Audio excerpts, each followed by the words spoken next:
దేవుని కార్యాలు నీవు చూడాలి అని అనుకుంటే ఆసక్తితో నీవు ప్రార్థన చెయ్యుదువుగాక.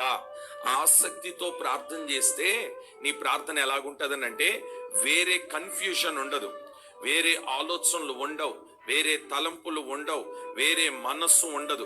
ఒక్కసారి డిసైడ్ అయినవా, ప్రార్థన చేయాలనుకున్నావా, సాతానుగాడికి కూడా తెలిసిపోతుంది ఏమనంటే ఈరోజు నువ్వు ప్రార్థన చేస్తావని. నువ్వు ప్రార్థన చేస్తే అగ్ని కురిపించబడుతుందని తెలుసు, నువ్వు ప్రార్థన చేస్తే వర్షం ఆగుతుందని తెలుసు, నువ్వు ప్రార్థన చేస్తే వర్షం కురిపించబడుతుందనే సంగతి కూడా వాడికి తెలుసు. అందుకని ఆ రోజు ఏం చేస్తాడంటే నీకేదో ఒక సమస్య తీసుకొచ్చి పెడతాడు, నేను ఏదో ఒక బిజీ షెడ్యూల్ పెట్టేసేసి ప్రార్థన చేయనివ్వకుండా చేస్తాడు. అది నువ్వు గమనించి నువ్వు పర్వతానికి ఎక్కి ప్రార్థన చెయ్యగలిగితే నిశ్చయముగా నా దేవుడు కార్యము చెయ్యనుగాక.